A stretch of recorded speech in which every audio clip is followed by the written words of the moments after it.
queria chamar o nosso diácono Jonas Maciel como vice-presidente da igreja para estar orando pela vida do nosso pregador. Ele não é muito nosso conhecido, ele é novo. Nosso amado pastor Vigílio. Pastor Vigílio vai estar trazendo a mensagem nessa noite. O Jonas vai estar entregando. Nosso pastor querido, nas mãos do Senhor, assim como ele já está, que venha continuar. Amém?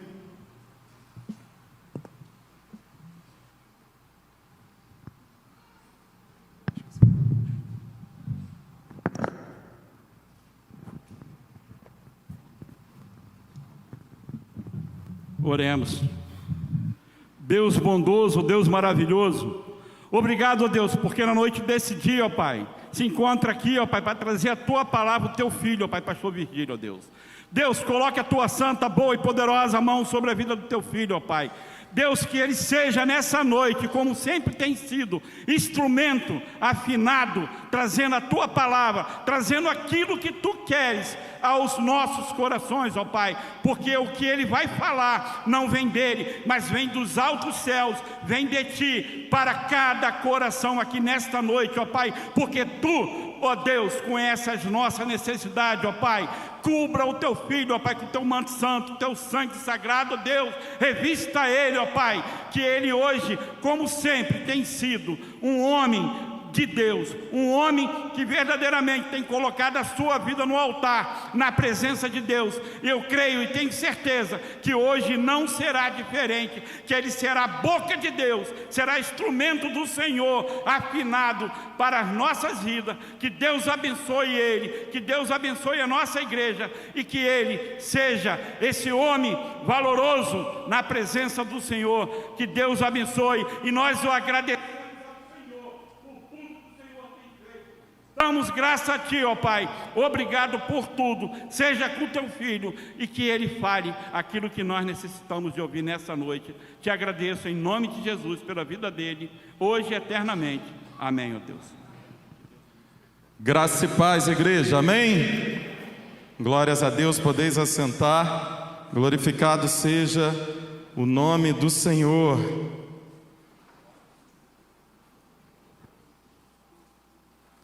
Isso, pode deixar lá. É só esse aí hoje. Glória a Deus. Esse louvor que foi... Samuel ali. Esse louvor que foi entoado, né?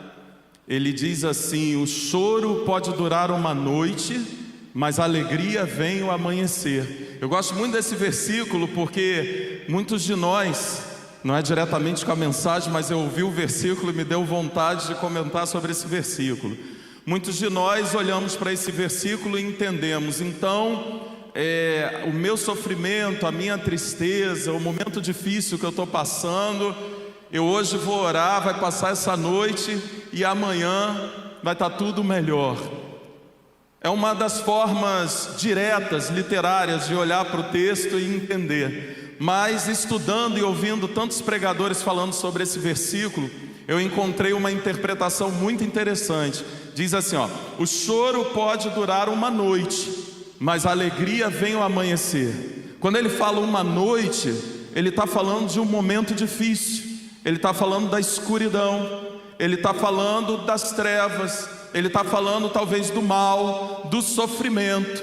Então, enquanto este momento estiver durando, estará acontecendo alguma coisa. Mas vai chegar um dia que o sol vai brilhar diferente na minha vida, na tua vida, na nossa nação, no planeta, e a alegria virá ao amanhecer. Então, enquanto a noite estiver acontecendo, enquanto o momento mau estiver acontecendo, enquanto o período difícil estiver acontecendo, ele vai acontecer, porque muitas coisas são permissão de Deus na nossa vida. Vivemos um período de pandemia, a noite durou quase 2 anos, irmãos. Mas a alegria também chegou. Foi difícil, alguns perderam entes queridos, mas chegou um momento em que a coisa se transformou. Nesse momento começam a falar bastante, né? Porque começam a aparecer novos casos. Mas saiba de uma coisa: assim como foi antes, está sendo agora, e um dia poderá aparecer outra coisa. Só saiba de uma coisa, tenha isso no seu coração: Deus não perdeu o controle de nada. Ele está no controle de tudo, e tudo que acontece é permissão dele e tem um propósito para isso acontecer. Amém, irmãos? O tema da mensagem de hoje é um lugar seguro. Salmos 46:1. Obrigado, irmão. Salmos 46:1 diz: Deus é o nosso refúgio e fortaleza, socorro bem presente na angústia. Vamos ler juntos? Deus, socorro bem presente na angústia. Irmãos, mais uma vez, como o versículo anterior a gente interpreta de uma forma literária ou literal, direta, esse aqui a gente também poderia interpretar, mas nós vamos olhar para esse versículo num ângulo diferente. É bem verdade que para aqueles que conhecem a palavra, para aqueles que conhecem a Jesus, a gente sabe que quando as coisas apertam, a nossa rota de segurança, a nossa rota de buscar o auxílio, a ajuda, se chama Jesus Cristo. Eu poderia dizer a nossa rota de fuga? Não quero usar a rota de fuga. Eu quero dizer, é a rota que nós escolhemos para buscar auxílio na nossa vida. É Jesus Cristo. Mas o Senhor, Ele trabalha de várias formas.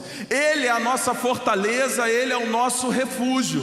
E quando nós clamamos, nós sentimos que essa proteção espiritual, que este amor, que esta paz, que este poder está em nós, age através de nós e nos guarda quando clamamos. Mas é bem verdade também que muitas vezes o Senhor te usa, me usa, nos usa, Ele faz através de nós construir também o refúgio e a fortaleza. Você já parou para pensar dessa forma? É uma forma diferente de olhar para o versículo. De forma alguma eu quero trazer nessa interpretação de que por si só não é o contrário. Pensar que por si só nós construímos o refúgio. Não, nós construímos o refúgio porque o Senhor nos usa, o Senhor nos dá estratégias, o Senhor abre a nossa visão e então um refúgio é construído. E daqui a pouco vocês vão pegar o fio da mensagem, porque a gente vai falar que refúgio é esse que está em nossas mãos e que nós construímos todos os dias. Eu vou começar a falar dele.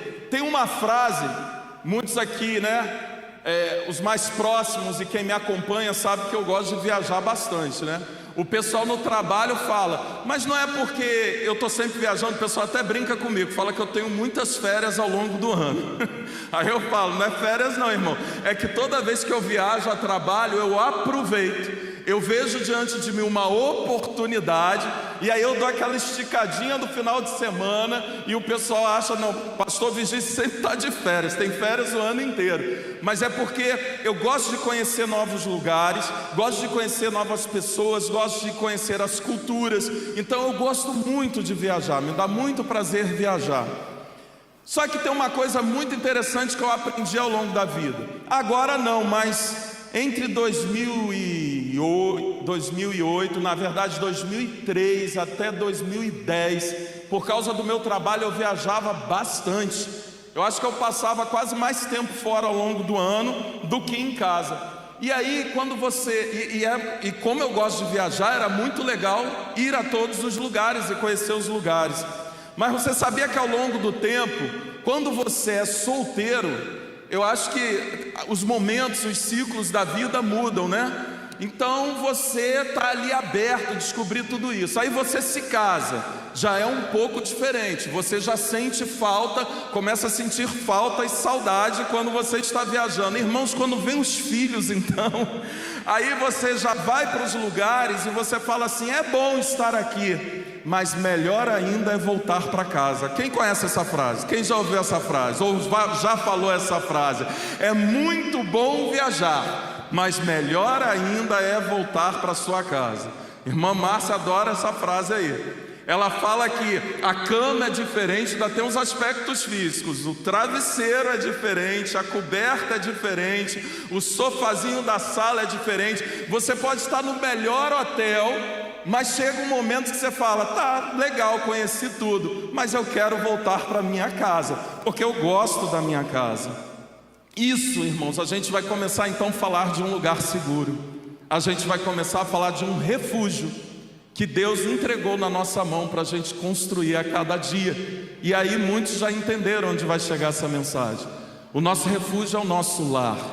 O nosso lugar seguro é o nosso lar, a nossa casa. É um lugar que Jesus nos deu quando o Senhor instituiu a família. E essa família se reúne em algum lugar, construir os seus sonhos, os seus projetos, e educar os seus filhos. Gente, que coisa boa é isso! A nossa casa, o nosso lar. E quando eu falo casa, a casa dá muito sentido da parte de estrutura física, né? As paredes, os quartos, a sala. Mas um lar é muito mais do que uma casa. É aquele lugar que você tem vontade de voltar para lá, porque é um lugar seguro. E falando assim parece até ser normal, mas sabia que nós somos muito diferentes? E temos famílias muito diferentes? E temos problemas acontecendo no mundo também diferentes? Talvez para alguns, ouvir nessa noite que voltar para o lar é algo de uma emoção tão grande, que você sente saudade daquele lugar, e você lembra que não importa o que aconteça, você vai chegar em casa, está lá a sua cama, você vai deitar num lugar coberto, numa casa, num lugar que tem pessoas que te amam, e tudo isso vai acontecer. Mas talvez você que esteja aqui nessa noite, a gente vive situações tão complicadas na vida, e talvez não construímos esse refúgio bem. Eu já tive colegas que eles faziam hora extra no trabalho, e a gente perguntava, mas por que todo dia você fica depois do horário? Não é tão necessário assim ficar sempre depois do horário. E por incrível que pareça, eu escutei uma resposta que me falou assim: é porque eu não tenho paz na minha casa, então é melhor eu ficar no meu trabalho, que aí quando eu chegar em casa vai estar todo mundo dormindo. Irmãos, quando eu ouvi essa frase, eu não acreditei que eu estava ouvindo a frase. Mas pensar de que isso existe, sim existe. Existem lares e locais que não são esse lugar seguro, esse lugar de paz que nós deveríamos ter. E entender que eu e você, marido, esposa, pai, mãe, filhos, pais, nós somos os responsáveis por construir este lugar seguro que Deus entregou na nossa mão. Você sabia que eu e você somos responsáveis? Deus entregou uma família, Deus entregou um lar na nossa mão, e nós somos responsáveis por construir esse lar. Pregando ao longo do Evangelho, na igreja, que eu era pastor responsável da igreja, pregando o Evangelho e falando da palavra, um dia uma pessoa foi à frente, entregando sua vida a Jesus, e chorava muito. E é muito comum também as pessoas, quando se deparam com a santidade de Deus e se convertem, se arrependem, verterem as lágrimas, porque você entende que Deus é tudo e você não é nada, e você olha para a sua vida e vê tanta coisa que pode ser modificada, e você então recebe esse amor de Deus. E aí parecia que era um momento especial para aquela pessoa, e eu vi a emoção daquela pessoa de entregar a sua vida a Jesus, e as lágrimas, e alguns que estavam ali para abraçar, e aquele momento em que a igreja entende que basta uma vida se entregar ao Senhor, que a palavra diz que os anjos estão em festas no céu, e tudo então parecia tão perfeito naquele momento.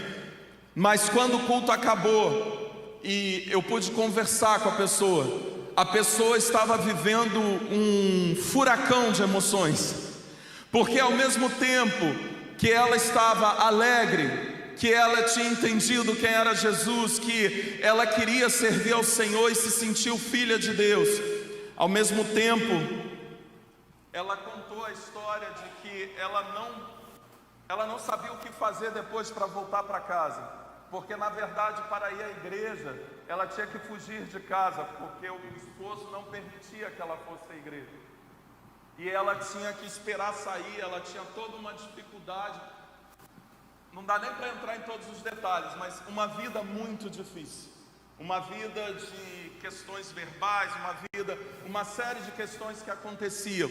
E então você se depara, porque quando você tem a sua família, que as coisas vão bem, que tudo está indo bem, você percebe que às vezes nós vamos esquecendo o valor de tudo isso.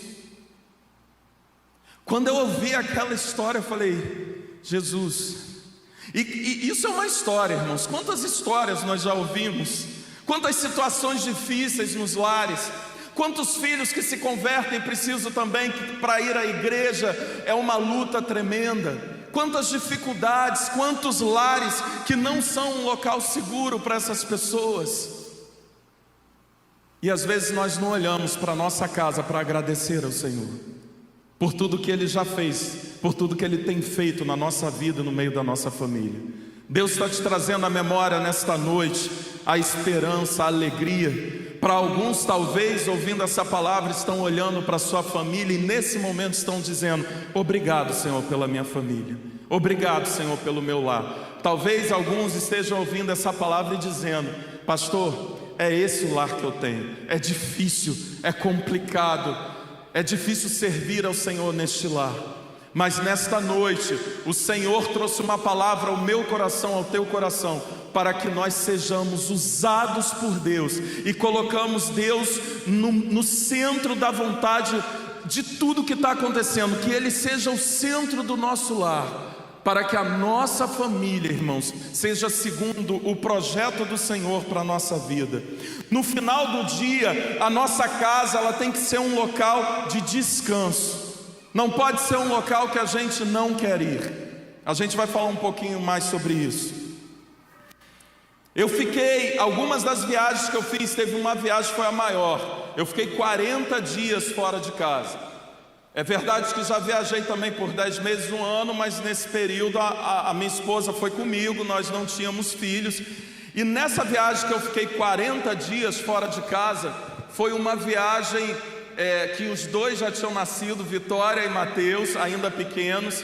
Eu estava num lugar fantástico, maravilhoso, tinha coisa para conhecer todo dia. Nos finais de semana eu saía e ia visitar muitos lugares bonitos naquele lugar, um outro país. Era muita coisa legal, muita novidade. Irmãos, naquele momento você fala tanta coisa para acontecer, ainda mais eu meio aventureiro, né, para conhecer os lugares.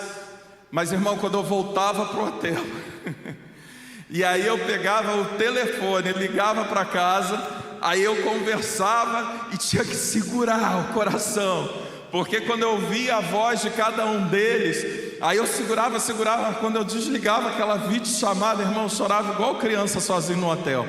A primeira semana foi maravilhosa, eu ainda não estava tão pensando. A segunda, porque foram quase 5 semanas, a segunda, irmão, a quinta semana, eu já estava orando, falando: Senhor, me leva de volta para casa, Senhor.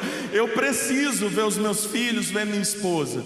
E é disso que a gente está falando, de construir um lugar que não importa onde você esteja, não importa para onde você é levado, não importa se é o trabalho, se é uma viagem, não importa o que esteja acontecendo, nós teremos vontade de voltar para aquele lugar abençoado que o Senhor nos deu, o nosso lar, a nossa casa, a nossa família, a esposa, o esposo, o pai, a mãe, os filhos, porque isto é um presente de Deus na nossa vida.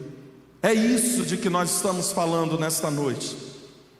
E quando a gente fala de que Deus nos guia a construir refúgios, vou pegar só uma história da Bíblia que é muito evidente isso. Quando Noé é chamado para construir a arca, Deus não estava sendo o refúgio de Noé literalmente. Deus não estava ali curando o coração de Noé. Tudo isso vai acontecer, é um processo de aprendizado. Mas naquele momento Deus deu uma missão a Noé: construir uma arca, porque Ele disse a Noé: vai chover, o mundo será destruído. E Deus viu graça em Noé, justiça em Noé, então deu a missão que ele construísse a arca, para salvar a ele, sua família, os animais e tudo aquilo que Deus tinha determinado. Sabe quantos anos durou isso, irmãos? 120 anos foi o tempo que Noé levou para construir o projeto do Senhor. E o que a gente aprende com isso? Deus então ele está ensinando a Noé, porque Deus ensinou tudo a Noé para construir as medidas da arca, todos os detalhes. Deus está dando competências, habilidades, conhecimento a Noé para que ele possa construir um refúgio que era necessário naquele momento, aquela tempestade. Pegou a tempestade? Aquela seria a maior tempestade do mundo, porque destruiria a humanidade, uma tempestade real. Agora, quantas tempestades nós temos na nossa vida? E o que é que o Senhor fala na palavra dele? Construa sua casa sobre a rocha, porque quando vier a tempestade, a ventania, a chuva forte, não construa sobre a areia, porque a areia vai escorregar, vai afundar, vai cair a casa. Mas aquele que constrói a sua casa sobre a rocha, essa casa, ela continuará de pé, independente da tempestade. Deus mais uma vez está te dando uma estratégia de como você transformar a sua casa em um refúgio, em um lugar seguro, em uma fortaleza. Ele está dizendo: coloque Jesus Cristo, que é a rocha, como base da sua casa. A arca de Noé estava pronta quando a chuva veio, e muitos tentaram entrar na arca, mas era tarde demais. Mas é importante entender que Deus falou com Noé, e com 120 anos de trabalho, o momento em que a arca estava pronta foi a hora que a tempestade veio. E se a tempestade vem antes da arca estar pronta? Já parou para pensar nisso? Não, né? Que a gente sabe que o plano de Deus é perfeito. Mas eu quero que você pense um pouquinho se a arca não estivesse pronta. O que aconteceria com Noé e a família? Vocês sabem. A pergunta que o Espírito Santo de Deus faz para mim e para você nessa noite é: a tua arca está pronta? A tua casa está pronta? Você tem construído a sua casa sobre a rocha? Você tem cuidado da sua casa para que ela seja esse lugar seguro? E é interessante entender que Noé construiu a arca enquanto o céu estava azul. Noé construiu a arca enquanto não estava chovendo, porque quando a chuva veio, a arca estava pronta e construída. Sabe o que eu aprendo para compartilhar contigo e entender isso tudo? É no momento de alegria, de paz, é no momento em que tudo está indo bem, que nós às vezes ficamos desapercebidos de tudo, mas na verdade este é o momento que você tem que aproveitar para construir boas estruturas dentro do seu lar. Se tivesse uma guerra, talvez, não sei se todo mundo conhece o que chamam, né, o bunker, né? Que é aquele local que cavam na terra e constrói aquele lugar super protegido para, se tiver uma guerra atômica, alguma coisa assim, as pessoas se esconderem naquele lugar e todo mundo ficar protegido. Então nessa noite, o que eu estou tentando compartilhar com cada um nesta noite é assim: você tem construído o bunker da sua casa? E que bunker é esse, pastor? Você tem construído boas emoções dentro da sua casa? Você tem construído princípios e valores dentro da sua casa? Você tem colocado a presença de Deus dentro da sua casa? Porque são essas coisas que vão tornar a sua casa um bunker, para que na hora que uma guerra venha, para que na hora que uma tempestade venha, a sua casa esteja estruturada, irmãos. Você consegue entender isso nessa noite? É possível clamar ao Senhor? É, mas o Senhor nos deu livre arbítrio para nós escolhermos aquilo que nós fazemos dentro do nosso lar. O Senhor nessa noite está te convocando para você fortificar a sua casa. Sabe por quê, irmãos? Às vezes nós trazemos a guerra para dentro de casa. Você já parou para pensar nisso? Tem casas que não têm paz, tem casas que há gritos, discussões o tempo todo, tem casa que o marido trata mal a esposa trata mal o marido, os pais tratam mal os filhos, e o Senhor está perguntando para mim e para você: essa é a construção que você está fazendo dentro do seu lar? O Senhor nos chamou para construirmos estruturas poderosas dentro da nossa casa, para que a nossa família resista. A nossa casa não tem que ser o lugar onde nós mesmos cavamos as trincheiras dentro da nossa casa, aonde um tem raiva do outro e começa a pensar como é que ele vai ferir o outro, como é que ele vai responder o outro, como é que ele vai oprimir o outro, porque quando nós fazemos isso, na verdade, nós estamos cavando trincheiras na nossa casa, nós estamos cavando problemas para a nossa casa. E os nossos filhos, irmãos, quantas vezes nós oprimimos tantos os nossos filhos? Não, o Senhor nos chamou para construirmos emoções poderosas dentro dos nossos filhos. E como construímos emoções? Irmãos, pais estarem com seus filhos é muito importante. A melhor forma de você se aproximar do seu filho é você entrar no mundo dele. O mundo dele não é igual ao seu, porque ele é uma criança. Então você tem que sentar no chão, então você tem que brincar do carrinho, então você tem que falar a linguagem deles, então você tem que se atualizar sobre as coisas que estão acontecendo, que é o momento deles, para que você se aproxime. A única forma que nós temos de nos aproximar é termos o tempo para estar sentado com eles, brincando, falando, conversando. E sinceramente, irmãos, essa palavra não é só para cada um que está aqui, não. Eu estudando essa palavra, eu saí todo moído de dentro do meu escritório. Porque a palavra ia, mas ela me batia o tempo todo. Aí eu fui num quarto, fui no outro, aí eu sentei do lado da Márcia. Aí falei, brinquei com ela, fiz um carinho, falei. Ela falou, o que houve? Você está querendo alguma coisa? Agora ela já descobriu o que era, que eu tinha estudado a palavra, apanhei, aí desci para dar beijo em todo mundo dentro de casa. Você entende? É isso de que a gente está falando. A gente está falando de amar aqueles que são importantes, aqueles que estão ao nosso lado o tempo todo. Quantas pessoas sacrificam seu esposo, sua esposa, através de palavras, sacrificam seus filhos, filhos que sacrificam seus pais, que fazem de tudo para poder ajudá-los. Deixe as guerras do lado de fora. Os seus filhos não são seus inimigos, e filhos, os seus pais não são seus inimigos. Seus pais são os melhores aliados que vocês podem ter para vencer a guerra que não está dentro da sua casa, mas está fora dos muros da sua casa.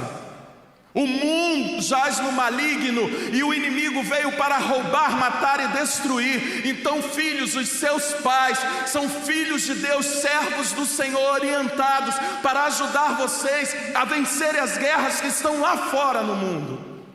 A nossa casa tem que ser um lugar seguro. A nossa casa tem que ser um lugar que tem espaço para conversa. A nossa casa tem que ser um lugar que tem escuta, ouvidos para ouvir. A nossa casa tem que ser um lugar que a gente ora e a gente vigia, a gente observa o que está acontecendo. Aquele que não está atento ao que está acontecendo no lar, muitas vezes você se depara com coisas que estão acontecendo e você fala, eu nunca imaginei isso. Nunca, você viveu o tempo todo na casa, os sinais aparecem. O problema é que a gente não está enxergando os sinais, porque estamos preocupados com o trabalho, com as atividades, com os eventos, com tudo que acontece, e às vezes deixamos de lado aquilo que o Senhor nos deu mais precioso, a nossa família. E uma frase que me impactou sobre os nossos filhos diz assim: ao invés de fazer um mundo melhor para os seus filhos, a gente se preocupa em dar, em fazer, e a escola, e curso, e um monte de coisa. E às vezes você se preocupa dos brinquedos, sabe, das viagens, aquele negócio todo. Não é ruim não, irmão, você pode fazer, você faz. Não estou dizendo que não é para fazer não, mas se o seu coração está preso muito nisso, você esquece o quão é importante se sentar com seu filho para contar as histórias de Deus. O povo judeu se fortalecia assim, passava de geração em geração, eles contavam as histórias. A pergunta é, você conta histórias da Bíblia para os seus filhos? Você reúne a sua família para falar de Deus? Ao invés de fazer um mundo melhor para os seus filhos, faça filhos melhores para enfrentar esse mundo. Em nome de Jesus. Os brinquedos, tudo que você pode dar, a melhor maneira de você construir os seus filhos é estar com eles, é conversar com eles, em nome de Jesus. O segredo não é o brinquedo. Então, quando você vai para a brincadeira com o filho, também não pense que o segredo é o brinquedo. O segredo não é o brinquedo. O segredo é o tempo que você estava ali com ele. O segredo foi o tempo que você ficou brincando com ele, a forma como você conversou com ele. O segredo não é a bolsa, não é a roupa que você deu para sua esposa. O segredo é o abraço, o beijo verdadeiro que você deu nela. O segredo não é o presente que você dá a alguém. Tudo isso pode acontecer, irmãos.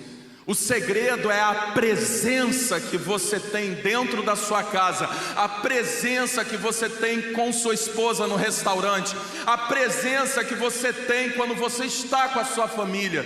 Sabe por quê, irmãos? Presta atenção nisso. Isso aqui não é no diabo, não, mas isso aqui tem destruído famílias. Presta atenção nisso, para que a sua família não seja destruída por isso. Pastor, mas o senhor está dizendo, não, o celular não é diabo, a televisão não é diabo, a internet não é do diabo, mas a forma como nós usamos pode destruir a nossa casa. Nós não damos mais atenção uns aos outros, porque estão todos agarrados nos celulares. É o WhatsApp, é a rede social, é um monte de coisa acontecendo, e isso está nos engolindo. E nós não estamos nos afastando uns dos outros. Até os brinquedos estão mudando. Vocês já perceberam? Antes era o banco imobiliário, ainda tem, né? Mas eram brinquedos que botavam a família em torno de um jogo, de um brinquedo. Agora como é que é? O brinquedo está no celular, cada um pega o seu, um vai para um quarto, outro vai para o outro vai para o outro fica na sala e um na cozinha. E está tudo resolvido. Está todo mundo no entretenimento. Isso acontece lá em casa. Será que só acontece lá em casa? Acontece na sua também? Tem hora que eu me assusto. É exatamente o que eu estou descrevendo aqui que eu vejo acontecer na minha casa, irmãos. Eu não estou falando aqui, não é porque o pastor Virgílio é melhor, é nada disso não. Eu falei que eu apanhei bastante para falar dessa palavra. Mas nós que pregamos a palavra somos chamados para pregar a palavra independente de tudo, porque quem faz a obra é o Espírito Santo de Deus, e quem corta o nosso coração é a palavra de Deus. Não é o pastor Virgílio que muda a vida de ninguém. Quem muda a vida das pessoas é o Espírito Santo de Deus, porque eu, como qualquer outro, somos falhos, mas nós precisamos de tudo isso.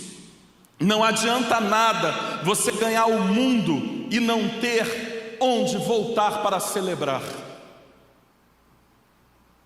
Para onde a gente volta para celebrar? Para nossa casa.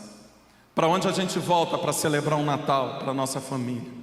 Para onde a gente volta com saudade porque viajou a trabalho, ficou dias fora? Para os braços da esposa, do esposo, dos filhos? Para onde a gente volta quando a gente fica internado no hospital? Para casa, para a família. Para onde a gente volta quando a gente vai trabalhar todo dia? Para casa, para um lugar seguro, para um lugar de paz, para um lugar de amor, um lugar onde está a presença de Deus. Tome cuidado com o preço que você paga pelo dinheiro que você ganha. Eita, que frase é essa, pastor? Tome cuidado com o preço que você paga pelo dinheiro que você ganha. Dá para entender a frase? Tudo tem um preço na nossa vida. As nossas escolhas, até mesmo profissionais e de trabalho, têm um preço na nossa vida. Nós precisamos saber se tudo isso está no centro da vontade de Deus.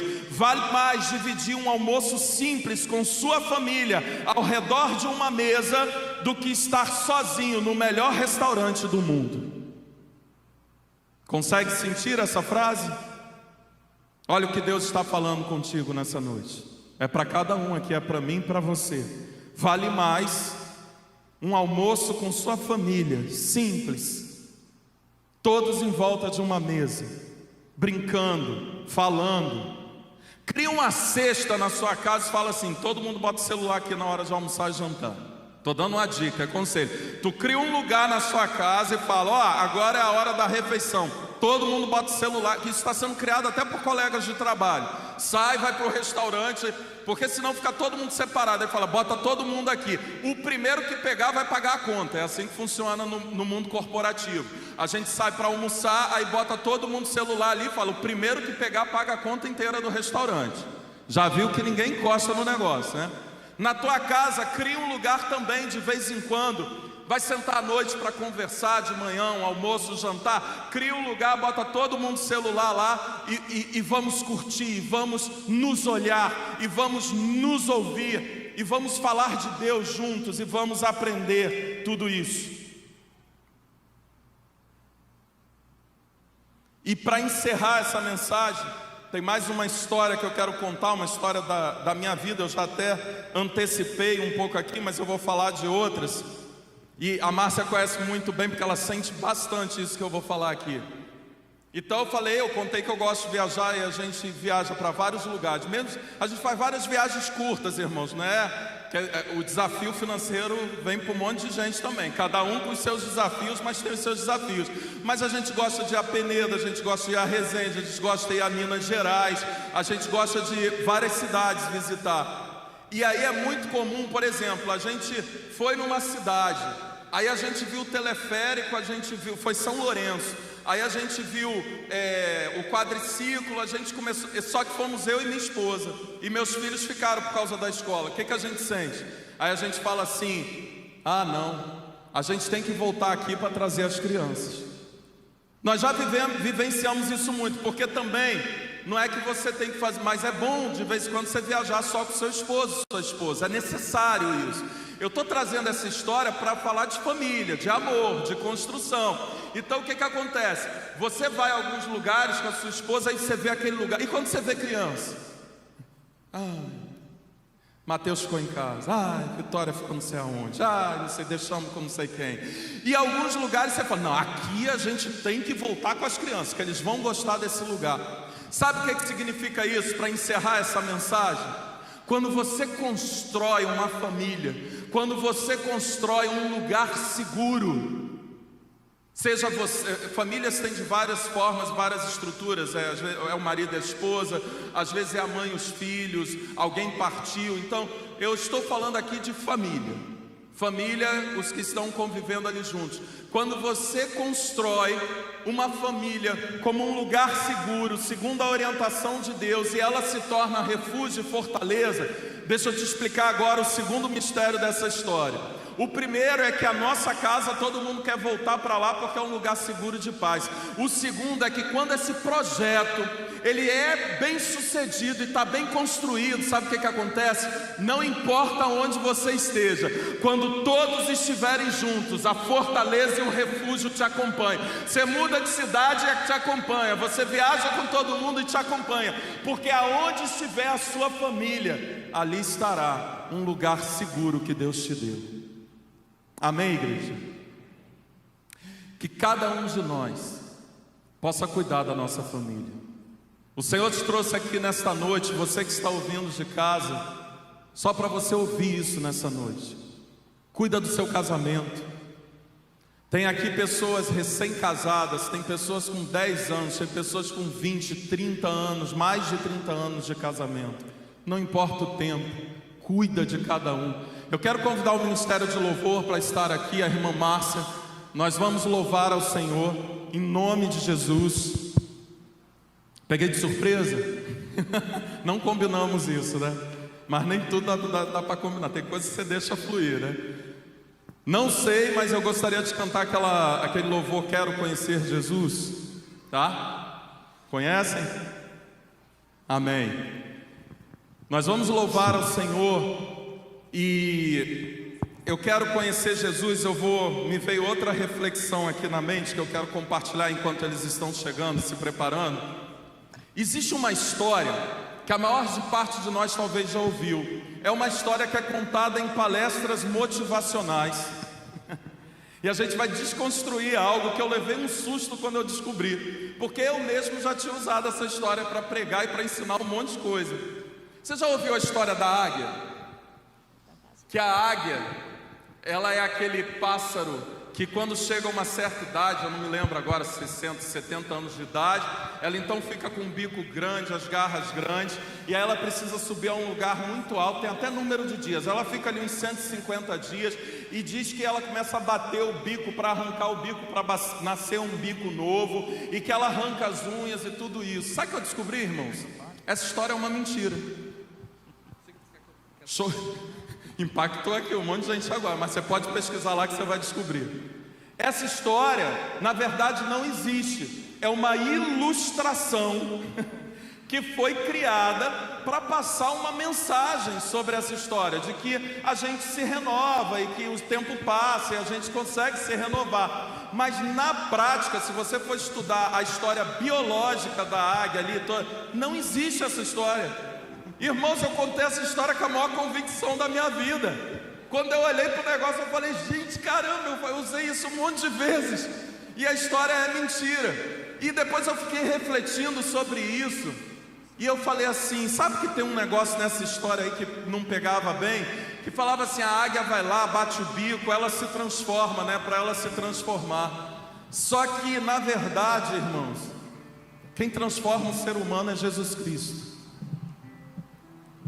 A gente sozinho não consegue.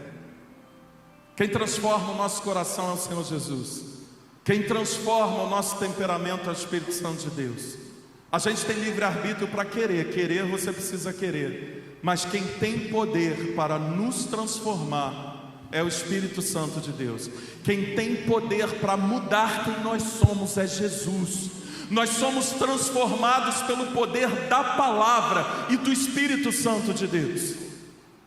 Se você precisa ser transformado nesta noite, eu quero que você traga isso para o seu coração.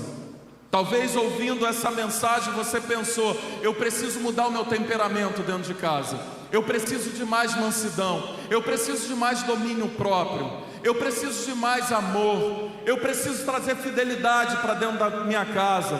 Pastor, que lista é essa que você está falando? Se chama fruto do Espírito Santo de Deus.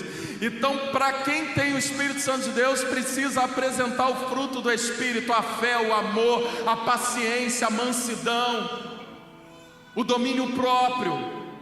Eu quero te convidar nesta noite a você clamar ao Senhor. Através de Jesus nós somos capazes de ser transformados. O Espírito Santo de Deus habita em nós e tem poder para nos fazer apresentar o fruto do Espírito Santo de Deus. Em nome de Jesus, vamos louvar ao Senhor. Aleluia. Feche seus olhos nesse momento.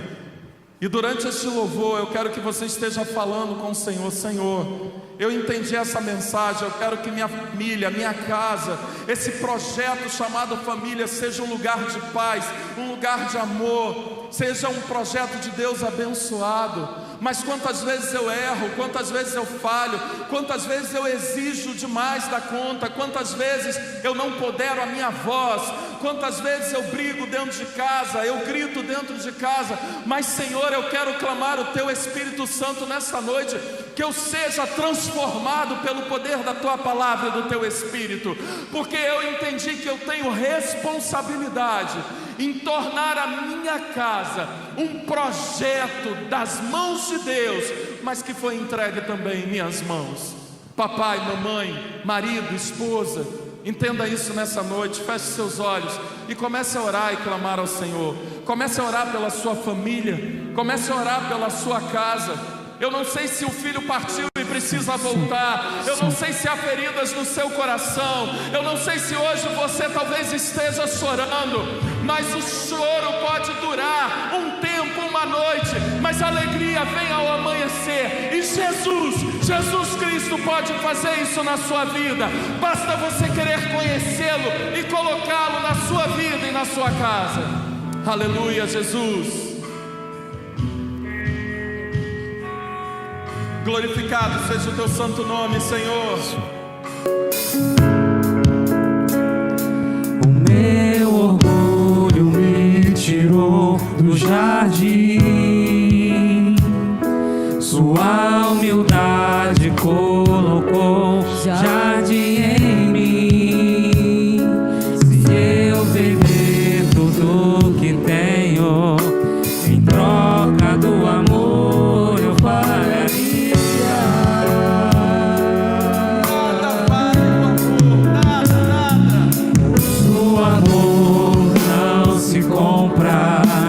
Nem se merece o amor.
ver se há algo que precisa ser mudado, se você precisa trabalhar mais para que esta casa represente tudo que foi pregado nesta noite. Eu quero te convidar a você ficar em pé aqui nesta noite, em nome de Jesus. Deus abençoe, Deus abençoe. Se coloque em pé. Se você acredita que há algo para ser transformado na sua vida, na sua casa, na sua família, quando você se coloca de pé, você está dizendo nessa noite: Senhor, eu entendi, Senhor, eu quero que minha casa seja um lugar de paz, eu quero que minha casa seja um lugar seguro, segundo o projeto que o Senhor sonhou, eu quero que minha casa seja os teus sonhos, Senhor. Você tem a oportunidade de se colocar em pé nesse momento, e com este sinal, nós vamos continuar louvando, e você vai continuar clamando: Senhor, muda, Senhor, se há algo que precisa mudar em mim, eu estou dizendo: muda em mim, Senhor, muda nos meus filhos, Senhor, transforma a minha casa, Pai, em nome de Jesus, aleluia. Glorificado seja o teu santo nome, Jesus.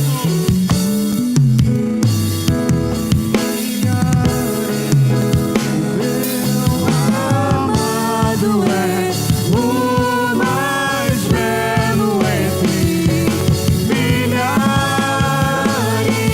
e milhares. Meu amado é o mais belo entre milhares e milhares.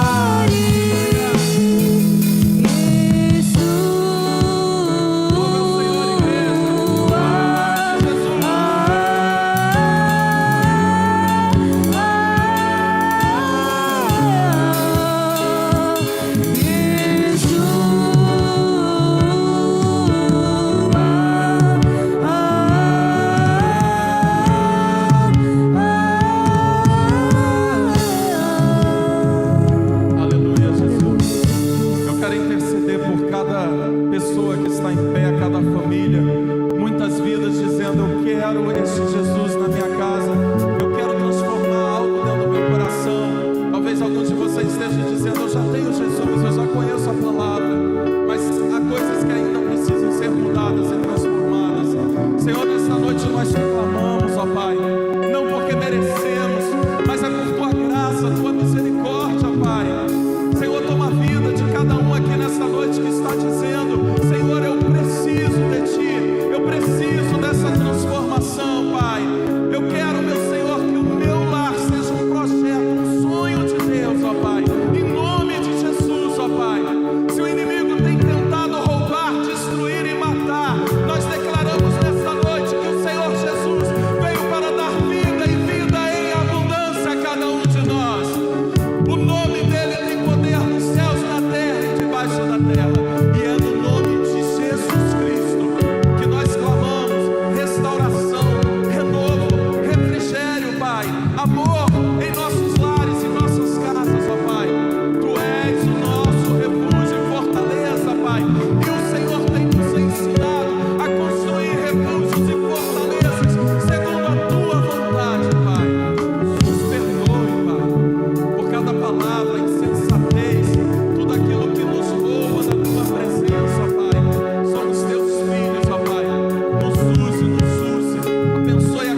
Louvado seja o nome do Senhor. Antes de encerrarmos o culto, passo a palavra para a direção do culto. Amém.